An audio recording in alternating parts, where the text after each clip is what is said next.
Le président nigérian Muhammadu Buhari souhaite jouer sa partition dans la libération du reste des soldats ivoiriens arrêtés à Bamako au Mali dans le but de faire régner plus de paix entre la Côte d'Ivoire et le Mali, deux pays de la communauté économique des États indépendants de l'Afrique de l'Ouest.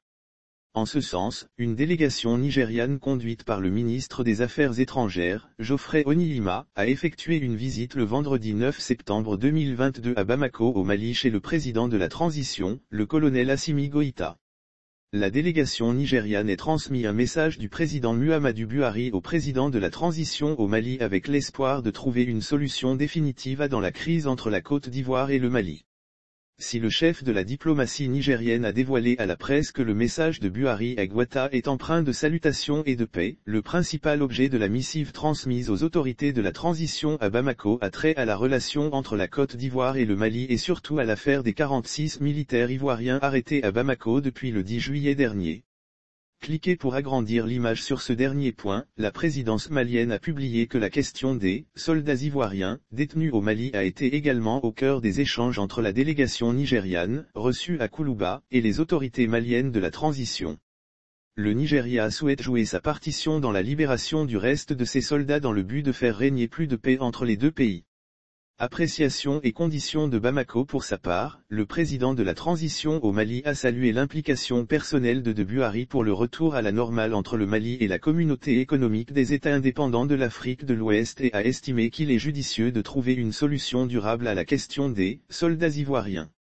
Le président Goïta a fait comprendre aux émissaires de Buhari qu'au même moment où la Côte d'Ivoire demande la libération de ses soldats, continue de servir d'asile politique pour certaines personnalités maliennes faisant l'objet de mandats d'arrêt internationaux émis par la justice. Tout en soulignant que les personnalités maliennes recherchées par Bamako bénéficient de la protection de la Côte d'Ivoire, il y a la nécessité d'une solution durable à l'opposé d'une solution à sens unique qui consisterait à accéder à la demande ivoirienne sans contrepartie pour le Mali.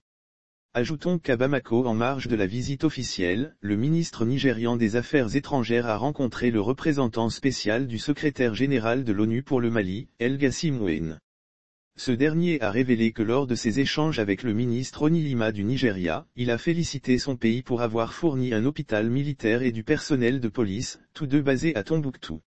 Le président nigérian Muhammadu Buhari souhaite jouer sa partition dans la libération du reste des soldats ivoiriens arrêtés à Bamako au Mali dans le but de faire régner plus de paix entre la Côte d'Ivoire et le Mali, deux pays de la communauté économique des États indépendants de l'Afrique de l'Ouest.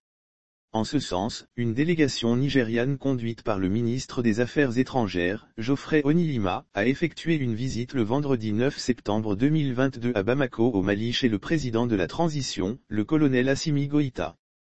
La délégation nigériane a transmis un message du président Muhammadu Buhari au président de la transition au Mali avec l'espoir de trouver une solution définitive dans la crise entre la Côte d'Ivoire et le Mali.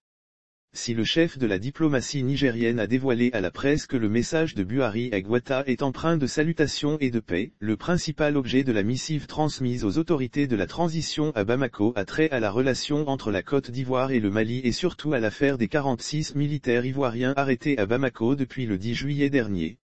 Cliquez pour agrandir l'image sur ce dernier point. La présidence malienne a publié que la question des soldats ivoiriens détenus au Mali a été également au cœur des échanges entre la délégation nigériane, reçue à Koulouba, et les autorités maliennes de la transition. Le Nigeria souhaite jouer sa partition dans la libération du reste de ses soldats dans le but de faire régner plus de paix entre les deux pays.